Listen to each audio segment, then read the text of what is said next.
Provisional data from CDC's National Center for Health Statistics indicate there were an estimated 107,622 drug overdose deaths in the United States during 2021, an increase of nearly 15% from the 93,655 deaths estimated in 2020.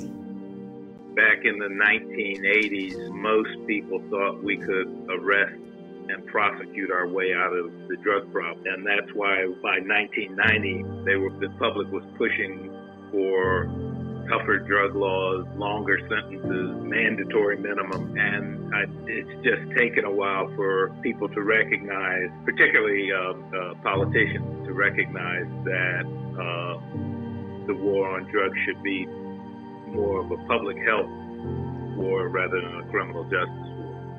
An Associated Press review of federal and state incarceration data shows that between 1975 and 2019, the U.S. prison population jumped from 240,000 to 1.43 million Americans. Among them, about 1 in 5 people were incarcerated with a drug offense listed as their most serious crime. We declared a war known as the War on Drugs on poor folks of color. And we have gone into those communities, even though studies have now shown for decades that people of color are not any more likely to use or sell drugs than whites. We've gone into these communities of color, stopping, frisking, searching people en masse, rounding them up for primarily nonviolent drug offenses, primarily possession. The crack era was demonized. You saw on television somebody was spending tens of thousands of dollars, if not millions of dollars, to say that, hey, crack is a problem. These, what was the term that was used back then? Super predators, yeah. These super predators are dealing crack and they're dangerous. The people using crack are welfare queens. And you had all of these phrases and terms coined to demonize these people because they were black and brown. I'd like to see Governor Dukakis join us now in calling for the death penalty for these drug kingpins. The Republican legislation is the first to go after the drug user. Anyone convicted of drug possession or drug trafficking would be banned from receiving federal student loans, federal home loans, or contracts to do work for the government. States would be required to suspend the driver's license of anyone convicted on drug charges, or the state would lose all its federal highway money. And anyone convicted of possession could be fined 25% of his income and net assets. Republicans were determined to get a head start because the Democrats who control Congress are writing a bill of their own. And Democrats control enough votes to claim credit for the politically popular war on drugs. Well, I'll speak for myself. Sometimes I just totally given up on life. Just the drugs more or less give me a world that I can hide in, you know, where everyone is the same. There's no president and there's no, you know, governor, and everyone is the same. We're all junkies. What are you talking about when you say that? We're all junkies. What do you mean? I'm just saying, in the drug community, yeah, everyone is basically the same. We all looked upon as the same. A dope addict. I was fucking with the dudes that rap, so we was already popping pills, and I started sniffing my pills. I would go in the bathroom and crush mine up and sniff them. You know what I mean? And a homeboy of mine was like, "Yo, you bluffing? I got some of this. You go in the bathroom and sniff this, and I'm telling you, bro, it's the same thing." So once I did it, it was over with. I was off to the races. Like, I never felt no better feeling than that. Body was warm. I was nodding. It felt good. And I was able to hide it for a long time because I still was shaking and moving. I was hustling, still robbing. But as it progressed, ain't no way you can hide it. Ain't no way that I could hide it, bro. It was just, and my uncle told me when I was doing pills, my uncle, he was another dope fiend, tell me like, man, you know them pills gonna take you places. I was like, man, I got it. You know what I mean? I got it. And one day I came home, I was high, went in my room. And he was like, he came in there, said, they done took you some places, didn't? And I had to break down and tell him, like, man, yeah, I'm getting high. So he was trying to give me all types of alternatives and what to do. Man, get on the methadone program. Do this, do that. But I wasn't trying, I didn't want nobody to know. A quick story. I can remember selling dope. I had this illusion that I was a drug dealer. And I was selling dope. But I had a Percocet habit, right? And one of the guys that was out there, he said, Kev, you ill. I ain't no fucking ill. I got the flu. Nah, shorty, I'm telling you, you ill. You sniff a little bit of that dope, you'll be right. I'm not sniffing no dope. That's for junkies. The stigma, little did I know, right? Bro, I sniffed that dope, I never took a perk again. It just made all the sense. That's why I say for these kids who are on Percocets today, they just don't know that it's about to make sense. It's about to make sense. You know, I need 4 or 5 $20 perks a day, which was a $100 a day habit, which stopped me from buying those tennis, stopped me from paying that cell phone bill, stopped me from getting that haircut, you know, stopped me from being supportive. What's next? Dope. So I sniffed some dope. When I sniff dope, I sniff raw dope. So now I still gotta be a little bit, I ain't sniffing no scramble, I'm a slick nigga, Then the fentanyl hit. This was 15 years ago. Cause see, I can still maintain 15 years ago, it wasn't that bad yet. I can still look a little bit fresh, but I just want to let them know, man, it's gonna get bad. Sometimes quickly, sometimes slowly, but it will get bad. So I sniffed that dope, bro, and I never looked back there. I never looked back. I used to hide my straw to make sure nobody seen it. But then one thing about a drug, whether you like it or not, it's gonna show itself. So those people who are getting them pills from the doctors, they still got their family with the house up on the hill. You know what I'm saying? And then the script run out, but they don't tell you that you'll be chemically dependent to opioids. So now you gotta come and buy some dope. I started with bed, I started with weed, then it went from bed weed to powder cocaine, from cocaine to, you know, the hard cocaine and ecstasy and anything you can think of, like dippers. Then the last drug was the hard drug, which was heroin. I never would have thought that I'd start shooting heroin. But the things in your life, if you don't have an answer to questions, you'll turn to something to numb yourself. And I did a lot of that. I did a lot of numbing. I don't know what turned me to that, but I was looking for answers and I couldn't get it from home. And my mom, she did a very good job. She did the best she could. But for a person like me, it wasn't good enough, you know? So I went to the streets. And did what I did best, and that was start using drugs.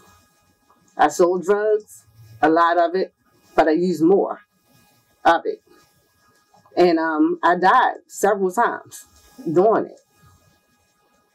It took a long time for me to get here, because I got high for 26 years straight. From 12 to 38. That's a lot, you know. I know I did over several $1 million of drugs. It got so bad that I was probably doing $300 to $500 worth a day. I didn't want to be here no more. I really didn't. But the fact that I'm here today, I know there's a God. And I've really hated God for a long time because it was beating inside of me since I was little. But I had to find a God of my own for me to understand there was really a God out here. And it was a God inside of me that lived and wanted to live more than I wanted to live for myself. More than 932,000 people have died since 1999 from a drug overdose. In 2020, 91,799 drug overdose deaths occurred in the United States.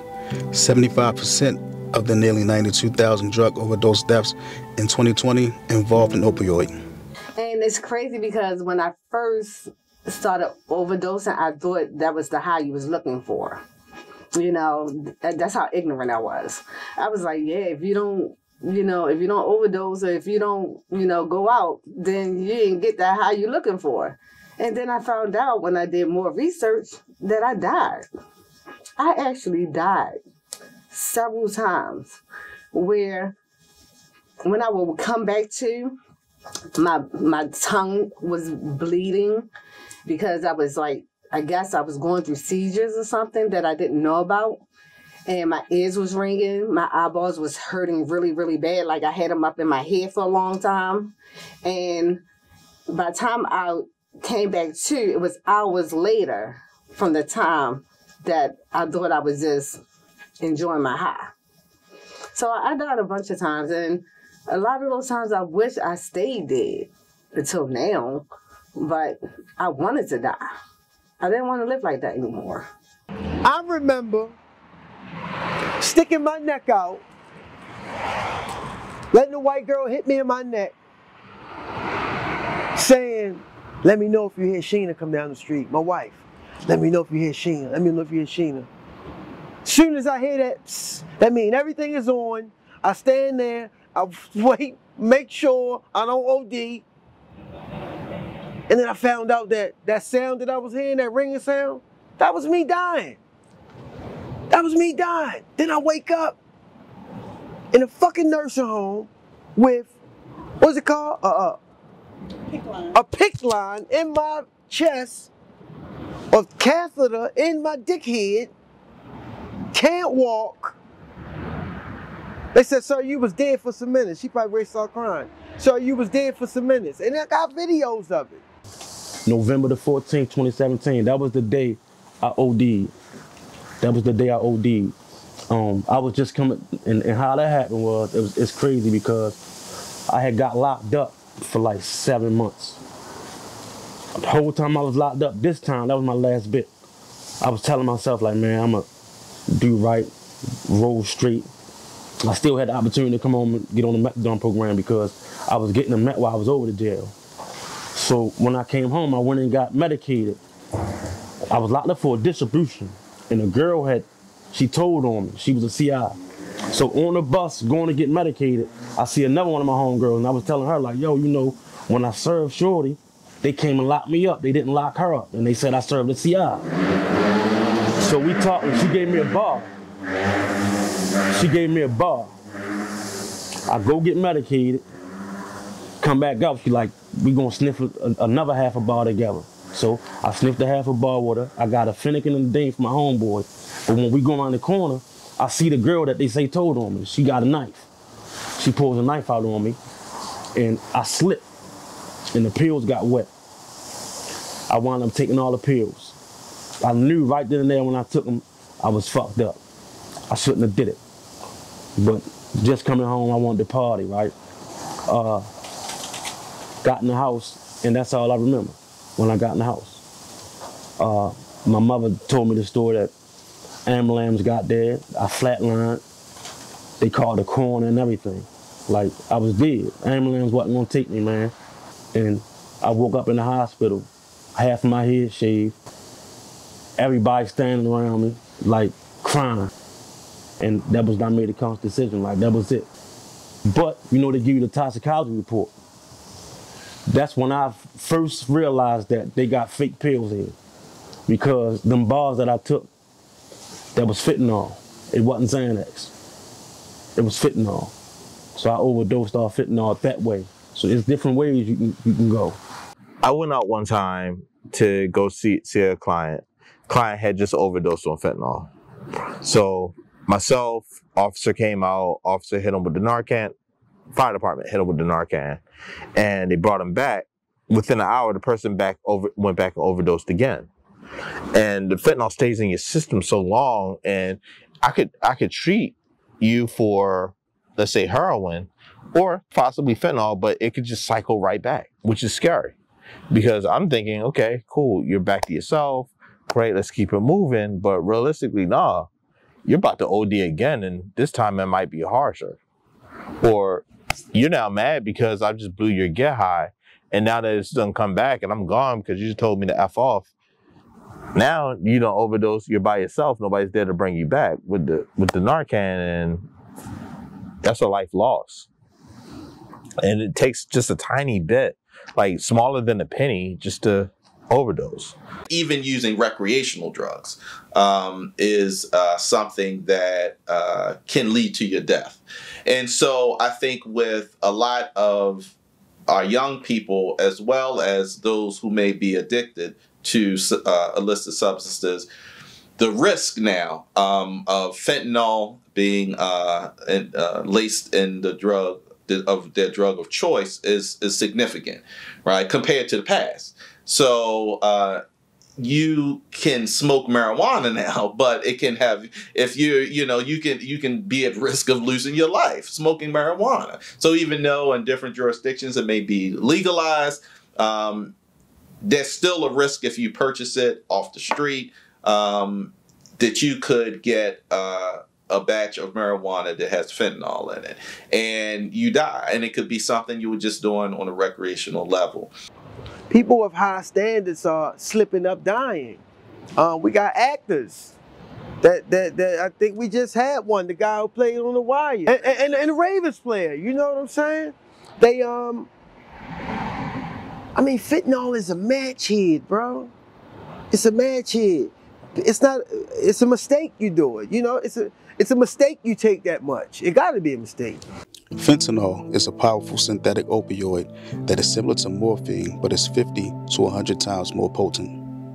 Since 2018, fentanyl has been responsible for most drug overdose deaths in the United States, causing over 71,238 deaths in 2021. Pharmaceutical fentanyl was developed for pain management treatment of cancer patients, applied in a patch on the skin. Because of its powerful opioid properties, fentanyl is also diverted for abuse. Fentanyl is added to heroin to increase its potency, or be disguised as highly potent heroin. Many users believe that they are purchasing heroin and actually don't know that they are purchasing fentanyl, which often results in overdose deaths.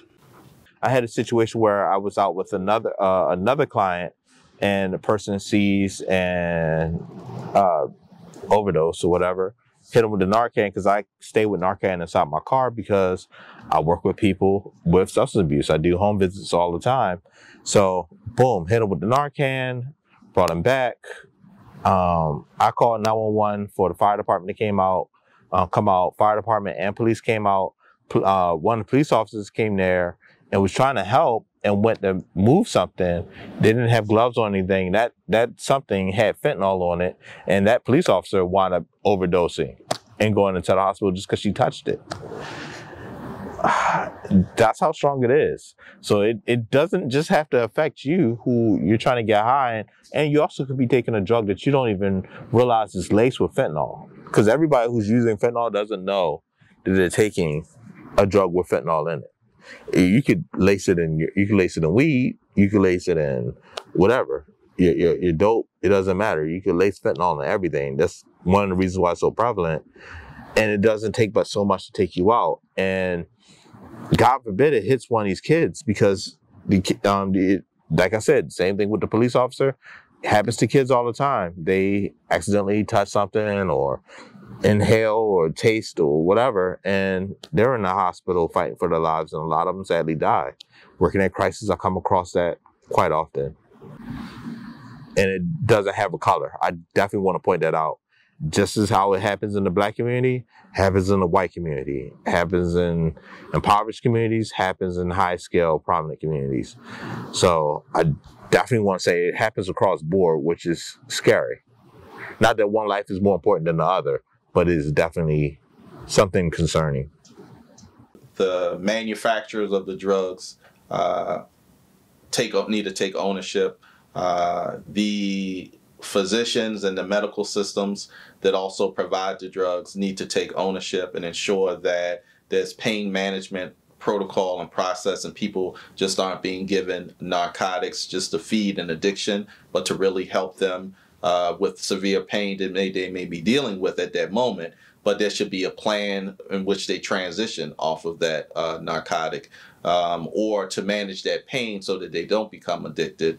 I think that doctors who run pill mills those physicians who profit at others' pain and know that what they're doing is illegal and unethical. They should be held to account. The U.S. Department of Justice, and I've seen some lawsuits across the country to financially hold to account some of the manufacturers, to financially hold to account some of the health systems and physicians in those health systems, and also those doctors. But I also think that as a community, we need to ensure that we provide the best comprehensive care and support for individuals who are experiencing addiction so that they can transition if they are already caught in that net of pain and substance abuse use. But there are providers who benefit from providing these drugs. And I think we need to, as a community, we need to hold them accountable as well. In all those treatment centers, you're going to have the most drugs. The most. You can go to a treatment center and get everything you want, down to high blood pressure pills to get high off of. You know, you can get whatever you want from a treatment center, but you really can't get it on every corner. You know what I mean? So it's like an easy access to people that really want to get clean. You know, I went to a rehab before, and they had so much drugs in there. So much. And I just couldn't understand how was they getting it in there. So how much help are you really going to get when you're trying to fight for your life and what you're trying to run from is right there in front of you? I don't know. My first treatment center, I was 26 years old. 26. Park Heights. As soon as I went in there, they were smoking crack and sniffing dope in the treatment center. You see what I'm saying? So a lot of these treatment centers are just big cash cows. Please, come on in so I can bill your insurance. You know, but what's gonna happen? I think Trump tried this, bro. I think he said something, I could be wrong, I'm not a politician, right? He said something about stopping your insurance from paying all these multiple times in treatment. I think you only get like 2 or 3 a year, something like that.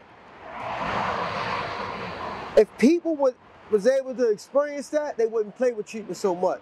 Because you can run into treatment and run back out. Just last year I was in treatment, right? I felt like an old ass man, bro. It was people in there 18, 19, 22. I remember being 22. That's how this addiction is. This shit will have you. I know people that's been getting high as long as I've been living. So, but treatment works if you allow your disease to be treated. So let me just share this, and this may not be helpful to you, but I'm going to share this perspective. There's research that shows that the DARE program hasn't been an effective program, right? Going into schools and speaking about the impact of utilization of alcohol and drugs, particularly as it relates to, I think, like high schools. So look at you, my brother, always running for cover. One led to two, two led to another. What I'm trying to say is don't be blind, because you might save your life if you say no one time. Drugs are wrong, so let them go. Make the right decision and just say no. Come on, man. Let's get what's up. The ball's in your court. Just say no. But if you still came to me on a surface level and said, Dr. Rice, do you think it would be of benefit for someone to come into your daughter's high school and talk about the negative aspect of utilizing drugs, particularly before prom and how it can lead to bad outcomes? I would say, yeah. I would want someone to still come in to have that conversation. I share that to say, while the more dominant studies have shown that DARE may not have accomplished the end goal, right? There's still some things that, you know, the community, even if the research isn't showing that this is 100% connected to, this information is connected to them not going out prom night and still drinking and doing those things, I still will want that information available, right? Because that doesn't mean that things won't change or shift, or maybe even if it's a small group, right, there may be a small group of people who it does impact. It may not be statistically significant to show that this overall study moves, but to that 2 or 3 parents whose children didn't go get in that car, drive drunk after prom, and kill themselves, it still would be one of the most invaluable conversations they might have had, because that officer or that school counselor or that guest speaker that came in and spoke in the auditorium with a car, an image of a car there that was wrecked. And they say this car was from last year's prom at this school from across town. It can still have an impact. So I'm just saying that I think there's a lot of noise today, because when I was younger, and probably even when you were younger, we didn't have 24/7 social media. So it was easier to get things to us, even on the billboards. You could see certain billboards throughout the city. Now, I think there's a lot of competing interests, right? From entertainment, from even leading stories of crime and violence. So would you be more interested in the leading story being that shooting that happened on North Avenue or downtown? Or would you want us to lead off with the importance of prevention, right? You know, and I believe that public health can utilize influencers in a way that can be impactful. The people that are largely using drugs are impoverished, lack of opportunity. Sometimes it's a escape. And for whatever reason, they're using drugs. But I think that if you take those same people or others that use drugs, like you take people who use drugs, Black people or white people in affluent communities, you're probably not going to have that same level of violence, because those people might use drugs and they can pay off to whoever they're getting their drugs from. They don't owe them a couple $1,000 debt they've always paid because they have a good job or they have savings or whatever causes conflict where someone wants to be violent. It's probably not going to happen as much in affluent communities, because again, the violence is largely associated with poverty. Those young people are not born gangbangers, they were bred that way. So long as you have inadequate investment in them in their formative years, you're going to have inadequate and unfair and unfortunate results. These young people in the main need education as a way out. There has been a cutback on scholarships and increase in jail membership. A classic case would be in this state, if one goes to a state university for 4 years, a full academic scholarship would cost less than $30,000. If one goes to Soledad for 4 years, the full penitentiary scholarship would cost more than $120,000. We've got to make a judgment to pay now or pay later. If we invest in these children early on, prenatal care, and Head Start, and daycare, invest in them job training and a way out, will reduce the possibilities of this. The other part, however, is that I want to bust drug pushers wherever I find them, but not just the children on the streets, but those bankers who launder that money, and those government officials who take a wink as that money comes across these borders. We cannot just focus on the end result of drug gangs in the streets while our administration is implicated in dealing with drug dealers in Panama and Honduras. In other words, the government must have moral authority and credibility to make a real impact. You focused a great deal on supply, cutting the supply. What about demand? Would drug tests at the office place be something that you would endorse? No, because really the drugs are in the mind before they're in the urine. There must be some commitment, therefore, to raising the moral standards of our children and our society in general. I'm concerned that we, as president, I could substantially cut the supply of drugs, but the people must be a part of a partnership to cut the demand for drugs. It is a partnership, but that involves an awful lot of mass education. And lastly, it involves an investment of money. The people who are sick right now, who need drug centers for treatment, who've contracted AIDS through drugs, not through sex. Therefore, I put forth a budget with a commitment to invest in helping to rehabilitate those who are sick. You know, folks don't talk about this a lot, but we see more than double the amount of deaths from overdose than we do from homicide in our city, right? And like, for whatever reason, people don't talk about that. You know, we know that addiction is a disease. And if we are serious about a public health approach in the city, which I think we are, and I think our mayor is, then just kicking out folks back onto the streets who are suffering from addiction is not an effective response. And so one of the shifts they've made is, instead of doing zero tolerance, they are now bringing on peer recovery coaches to help people identify resources and, if they're willing and able, get themselves into recovery. I honestly believe, man, that all this gun violence that's going on, all this killing that's going on, it's drugs that's related to it hand in hand. Drugs go hand in hand. I don't believe that a conscious-minded child will put a gun in his hand and go kill something. They do something first. They pop something first. They smoke something first.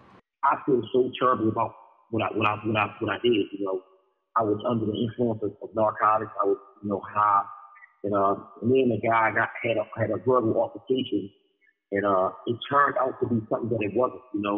And I never actually my intention was never for this to turn out the way it did. I thought I was going to shoot him in the pain.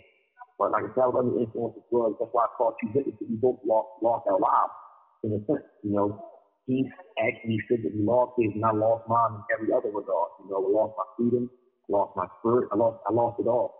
And I'm so regretful for it. And I destroyed his family. I destroyed my family. Like, it was so much that happened from this one bad event. I had dreams about him every night. Some guys say that, once they commit an act of this nature, that, that they become cold-hearted, they become cold-blooded to it, they become callous. Where, for me, it's not, it's like being for me, it's like my, being a nerve is raw and exposed. And I still feel them. I see them every night. And I feel so terrible for what I've done. I can only imagine how his family feels. So, one of the reasons why I actually wanted to change and evolve is the first time today, because I think about him all the time. I see him all the time, and it's like I have to compensate for what I've done. They just passed the law to make the ghost guns. Now the kids at 15 years old can buy the ghost gun from who? The white man that, no, let me take race out of it. The addict who lives up in Virginia who got 5 or 6 printing machines, he print the guns, he come back down here selling for a pack of dope, we kill ourselves, he go shoot dope, and it's one big vicious cycle. One big vicious cycle. We don't got no goddamn 3D printing machines. These kids got clips. These kids got clips this damn big. Monkey nuts and all this old crazy shit. We don't know how to make them, bro. It's somebody that got an addiction, that's sitting making them guns, bringing them to the city, trading them for, and kids. It'll be an altercation. They on the perks, they on the lean, they on the molly, they on everything the rappers is on. If they got a mother that's 40-something, check this out. If they got a mother that's 40-something, she might be on something. The grandmother probably was on something in the 80s. So a lot of these kids are raising themselves. I feel for them. Because what is there left to do when nobody's raising you? You smoke weed, you smoke loud, we popping pills together. Boy, I got your back, I got your back. I love you, bro. Woo-dee-woo-woo. There's no guidance. Everybody's screwed up. You know what I'm saying? It's all good until it's not all good. So at the time when my son got killed, it was May the 28th going into the 29th of 2020. I had 3 years clean at the time. And, winding down at the end of the night after being out at my program and doing the right shit. And, me and my son wasn't really speaking at that time when he got killed. He wasn't speaking behind my addiction. My daughter called my phone and she crying, but mind you, she had just had a daughter on the 21st. So my grandbaby was born on the 21st of May, and my son got killed on the 28th going to the 29th.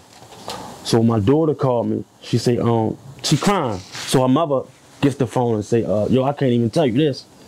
So I'm like, what? Something wrong with my granddaughter? She like, nah, your son, hold up. So my baby mother Let's take a break for a second, bro. Yeah, so my daughter couldn't really get the words out. So my baby mother had to tell me, like, man, your son down there laying down on the ground shot. You know what I mean, on Curly Street. And his grandmother lived on Curly, so that kind of threw me for a loop. But I put my clothes on, go down there. When I get to Linwood and Jefferson, I sees all the police in the yellow tape.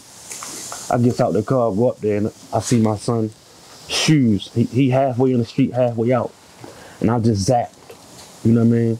Police wrestled me down. And the police lieutenant dude that was out there knew me.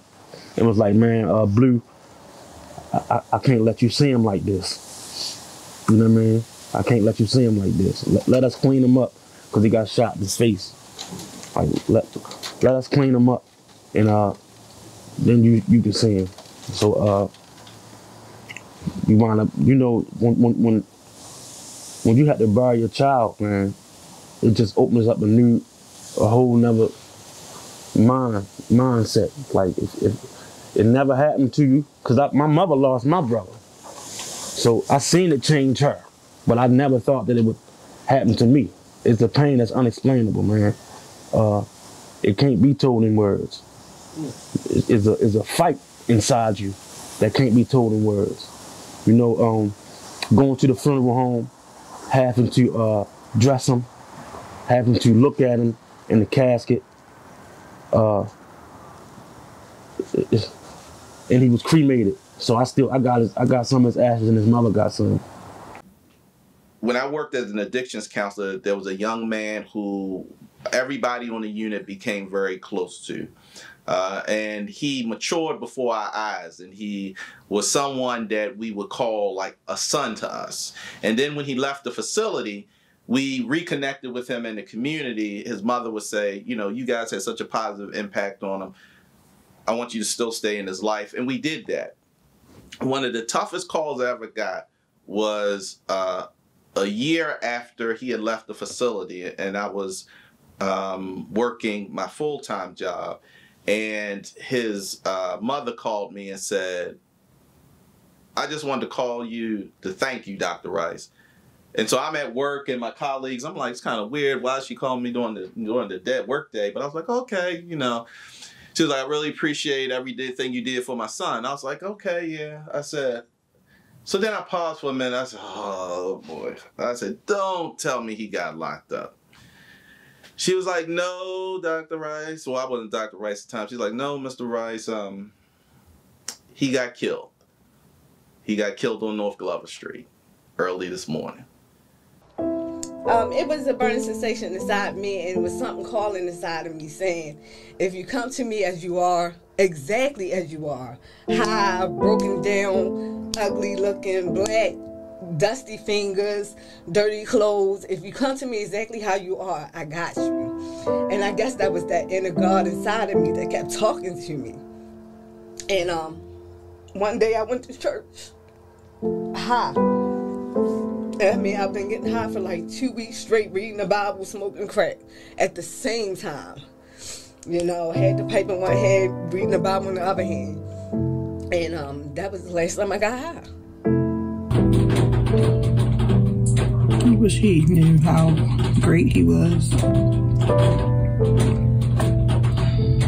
I wish you knew, Kevin. I wish you could understand. But this is what you choose. I don't understand why. I don't understand why you choose this. It hurts. It hurts so bad to watch you deteriorate. To watch you just slowly kill yourself. It took, so the first time I would say it was 3 months. It was like 3 months he was clean, and then a relapse happened. And then he was out for about 2 months. So that it was always that anxiety, like not knowing what was going to happen. Like, you know, he proposed in February of last year, so it'll be a year. February 10th will be a year that we've been engaged. And in that year, I will start planning a wedding, and then he will relapse. And I'm like, I can't I can't even plan my life because I don't know what's going to happen. I don't know what's going to happen, but this last time something different happened. Something changed, and this is the longest sobriety period I think that he's had. I don't know. I can't explain it from a person outside looking in, except from my experience of dealing with it. I saw something different. But it's been 2 years, and it took a couple times. And I know he's been struggling for years prior to me being in the picture. So I can only imagine what his struggle has been. But I know with us and within the relationship, it's been about 5 or 6 different relapses within the 2 years. But this last time, it's almost 8 months. Been clean, and it's just been amazing things happening. He's in school.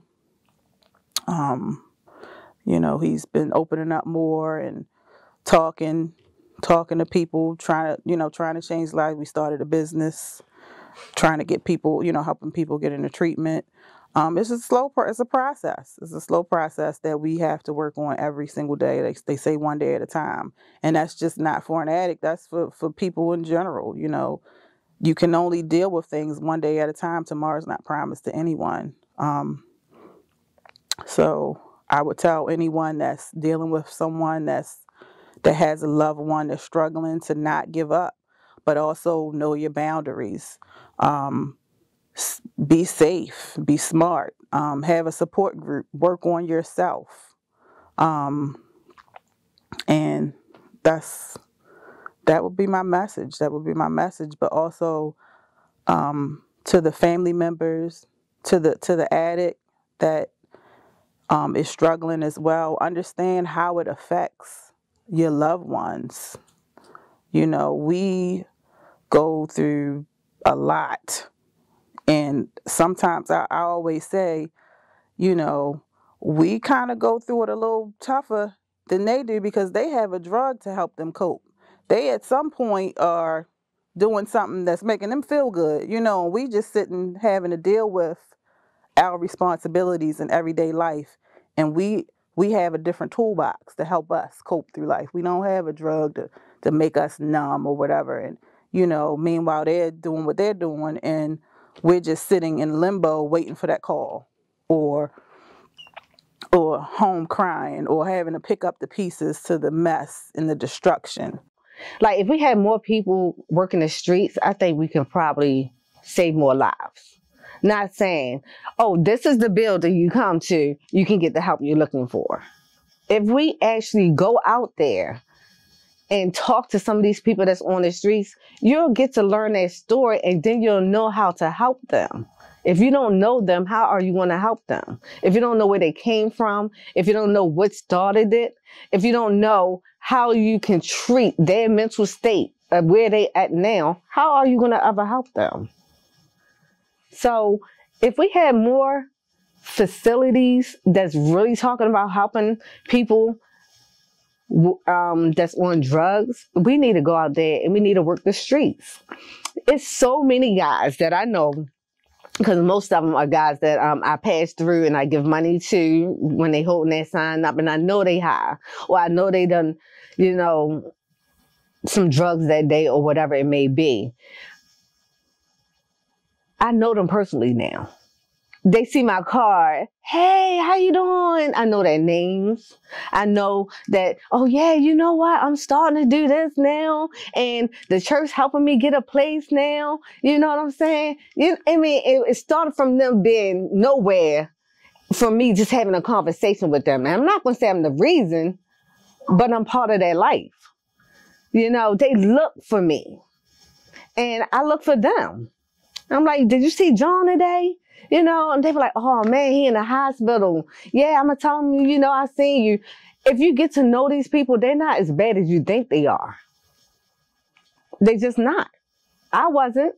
The addicts, the addicts are your family members, your children, your sister, your cousin, your teacher, your boss, the doctor. You know, this stigma attached to addiction has gone far beyond what that real stigma is. You know, once this opioid epidemic, that's when they made it an epidemic. When it started affecting the suburbs, the white people. But they never talk about cocaine.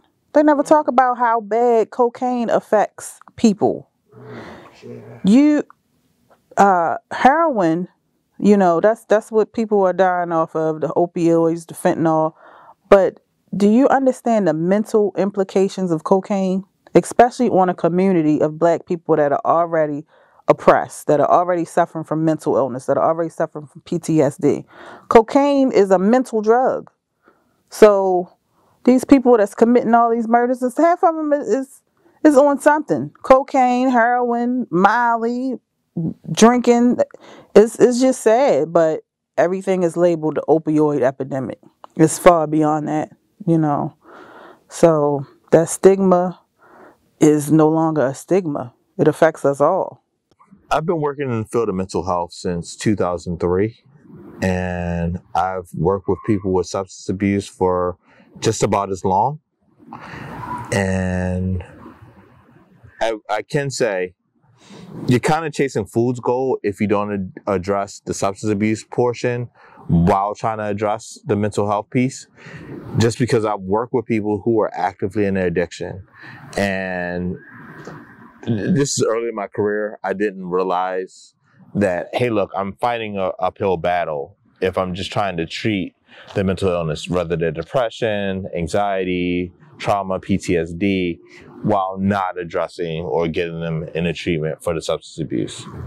Because they may be actually ready or enjoy talking to me every week for therapy, but if they're not ready for a substance abuse treatment, I'm just playing this game of round robin, because when they leave out the office after seeing me for 45 minutes to an hour, they're right back out in the street, pumping something inside their veins, and they're treating that trauma that they just unmasked and was dealing with in my office, and they're treating it the best way they know how, because I only have for a tiny period of time, every 7 days, they have to deal with their reality for every second of those days, and they're treating it the best way they know how. So it has to work hand in hand and in concert. So when you come and see me for therapy, you definitely have to, I don't want to say definitely have to, it's imperative, it's very important that you do get the mental health or substance abuse treatment as well. It go hand in hand. It go hand in hand. You know, people, they medicate themselves with the drugs. You know what I mean? So yeah, I know mental health tied into addiction in this city. Whether it's PTSD, anxiety, what else? Schizoaffective. It ties hand in hand to it. And if you don't get, you gotta take care of both of them.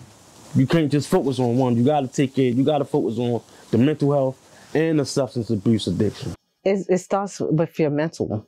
It really starts with your mental state of mind.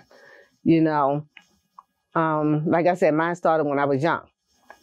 You know, and if you don't make your mind up, your mind, and get the help you need when it comes to getting a shrink, a therapist, counselor, going to church, reading things that's going to uplift you, meditating, you're not, well, I could not. Let me talk about me. I could not get where I'm at today without all those things that I did. You know? So if you get clean, and you getting clean for someone else and not for yourself, it's not going to work. It never did for me. If you sit there and you're doing it just to save face, or like I said, not for yourself, it's not going to work.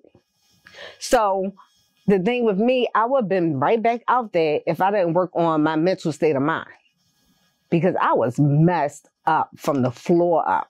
Like, you seen a picture of me from back then. I was off the hook.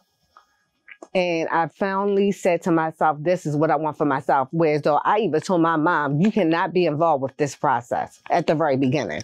I wouldn't allow her to be involved because I felt like she would have took that from me, what I was trying to do for myself. You know, and I had to do a lot of counseling. I still have a counselor on speed dial if I ever have any issues or triggers going on with my mind. But I have less time to feel like I could be triggered by anything because I've done so much work on myself. And it started with me, you know. It was times that when I first got clean, I would have these dreams, drug dreams all the time, whatever. And I just knew I got high. And it scared the death out of me. It was times that that something would happen in my life when I first got clean. And I just knew that if I don't get past this, I was going to be back on the streets. And I was going to die from drugs. No matter, hands down, I was going to die from drugs if I went back out.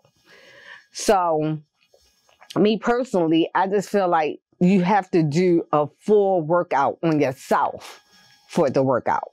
Having that outside support, like a mental health therapist, a substance abuse counselor, it's really good because you have that outside set of eyes that see you, that thinks that everything's okay. This is me making it. And it goes, no, sweetie, you're not making it. You're surviving. You're not thriving. And it's really important to have that outside set of eyes that can help you become your best self. We're not here because we know everything. We're not here because we're trying to tell you what to do. We're here to help you become the person that you want to be. That's why the goals are made by you, with us helping you to achieve those goals. So it's not the end of the world being addicted. You can and will thrive, but that first step has to be made by you with the serious commitment of, this is my goal. This is what I want to attain.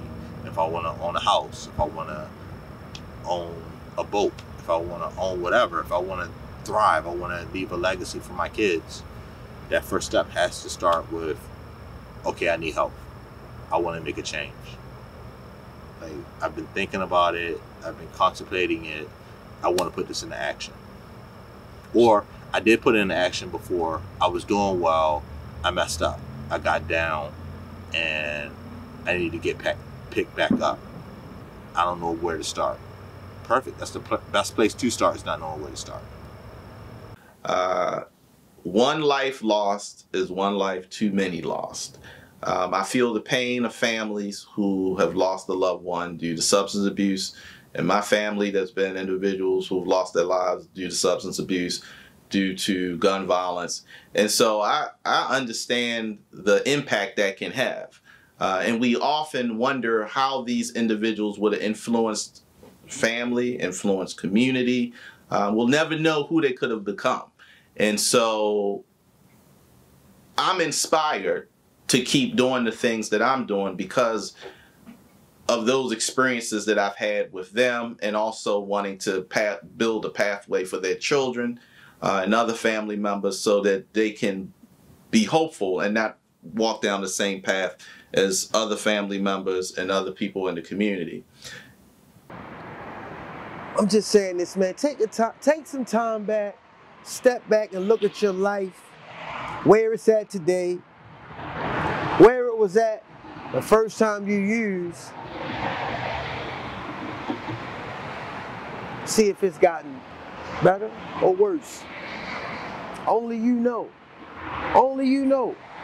And if it's gotten a little bit worse, if you can see some things, I done lost my car, lost my job, lost a relationship with you, you know, but it ain't really that bad, I still can handle it, it's gonna get worse, sir. It's progressive and fatal. It's progressive and fatal.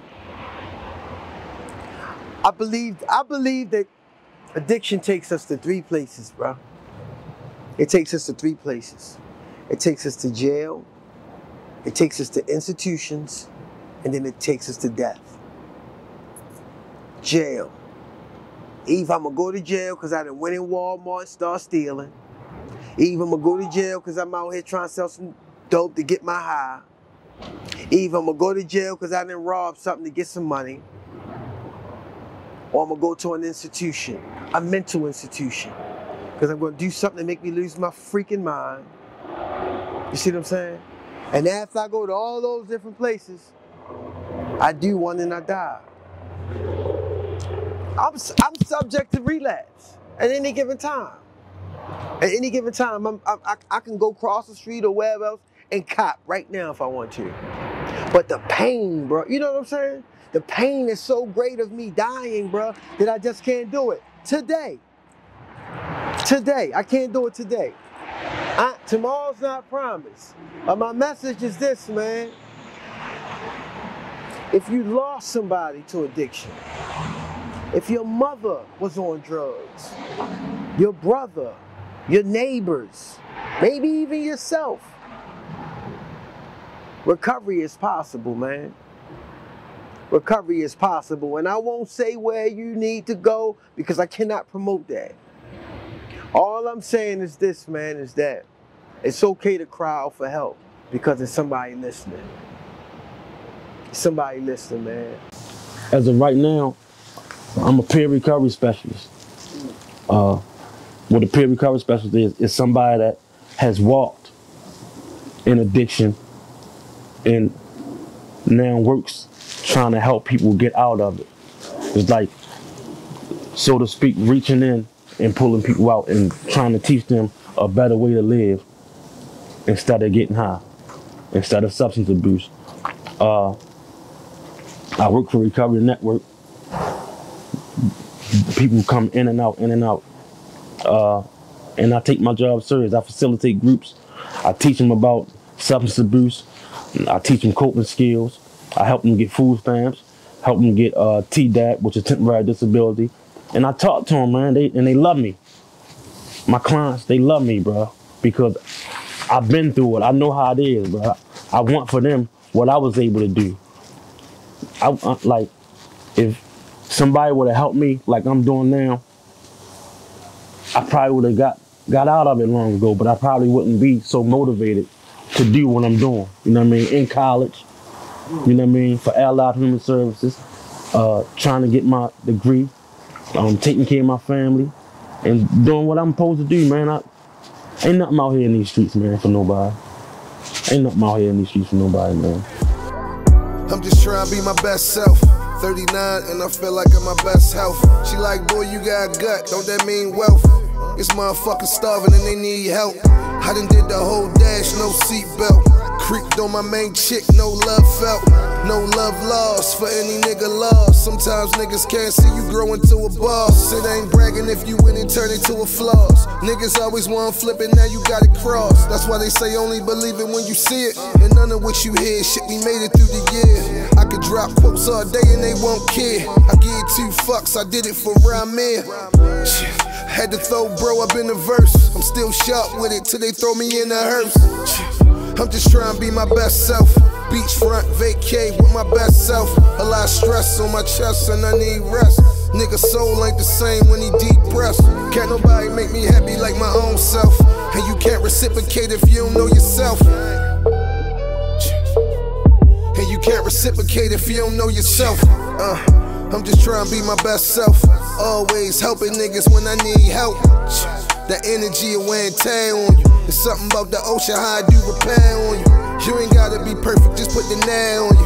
I could give a fuck, leave a little hair on you. See the imperfections are so perfect. I'm a tough nigga to break, but I'm worth it. You ain't gotta worry, I'm straight, just rehearsing. Ventilating, I'm sorry I kept you waiting. See, we gotta find a balance. This my outlet, my music is my challenge. So when you looking for me, I be somewhere on the island. I ain't posting shit, just know that I be styling. Phone on airplane mode, but I ain't wildin'. It's crazy how they jump to conclusions and profiling. I'm just trying to be my best self. I ain't got a bitch with me by my damn self. Thinking about all my albums on the damn shelf. Should've been with plat, but they all felt. Should've been with plat, but they all felt.